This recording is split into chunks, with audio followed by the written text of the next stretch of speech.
Welcome, ladies and gentlemen, to a story of transformation, a tale of hope, and a call for action. Our protagonist is Lake Mead, which has been at the forefront of some positive changes recently, the most significant of which is the rapid increase in its water levels. The local folks have been sporting brighter smiles, their eyes reflecting the newly found optimism that the lake will regain its former glory. But wait, isn't it too early to celebrate? Is Lake Mead truly saved as media reports have been claiming for the past few weeks? Let's probe further and hear what experts have to say. Let's also explore potential strategies to ensure that Lake Mead continues to thrive. But before we delve deeper, let's set the stage and paint a picture of our hero, Lake Mead. It's vast, it's expansive, and it's not just a lake, but a behemoth of a reservoir, incorporating Lake Moave, Las Vegas Bay, and the adjacent areas. It's the largest reservoir in the U.S. by volume, with a capacity to store the typical yearly flow of the Colorado River for not just 1, but 2 years. Its borders stretch far and wide, its irregular coastline meandering through 4 distinct basins named Gregg, Temple, Virgin, and Boulder. Now add to this portrait of the unique biological diversity of the 4 basins the dramatic 32.9-mile Overton Arm that connects the Virgin and Muddy rivers to the Virgin Basin, the 4 slender canyons, and a boat ride that crisscrosses state boundaries. Imagine being one of the 8 million visitors to Lake Mead National Recreational Area each year, soaking in the sun, the fresh air, and the staggering beauty of it all. But remember, Lake Mead is not just a park, not merely a recreational area. It's a life-giving entity, providing irrigation and quenching the thirst of locals and tourists. Alike in Las Vegas and its surrounding regions, with rivers like Colorado, the Virgin, the Muddy, and the Las Vegas Wash as its water sources, Lake Mead is the heart of a vast water ecosystem. About 96% of the water that enters Lake Mead comes from snowmelt flowing into the Colorado River. Each spring, a massive surge of water rushes down the river and fills up Lake Powell before continuing its journey through the Grand Canyon to our beloved Lake Mead. Due to irrigation demands, Lake Mead sees its water levels peak in early spring and its ebb by mid to late summer. Lake Mead, folks, are not just any reservoir.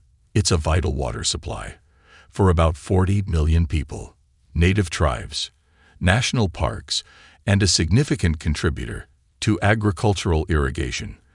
The waters of Lake Mead, together with those of Lake Powell, formed by Glen Canyon Dam upstream, are key reservoir of the Colorado River's water. Although we had earlier thought that the water level at Lake Mead had peaked on the 17th of May, our experts predict a continuous rise throughout the rest of this month. We've seen a rise of 11.12 feet to a new height of 1051.83 feet from the previous low of 1040.71 feet above sea level on July 27, 2022. Now this increase is a breath of fresh air for our boating, fishing, and swimming enthusiasts. Lake Powell is surging ahead at a far swifter pace than Lake Mead. Thanks to the record-breaking snowpack melt in the Colorado Rockies, Lake Powell is rising by roughly 1 foot per day this month.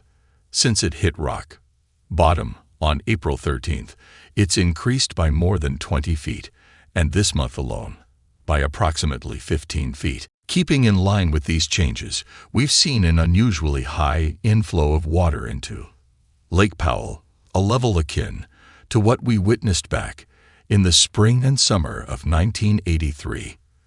The U.S. Bureau of Reclamation has chipped in with a high-flow experiment, HFE, which spiked the total outflow from Lake Powell to over 40,000 cubic feet per second, CFS. This experiment, which began on April 24, has been supporting the rise in water levels at Lake Mead even after it came to an end. To send water down south, the Hoover Dam is also releasing water. In the meantime, the western states and the federal government are working out an unprecedented deal to keep Lake Mead's water level from dropping any further. This agreement involves leaving millions of gallons of water, especially from Lake Mead, in the Colorado River, which would have otherwise been used for agriculture or hydropower.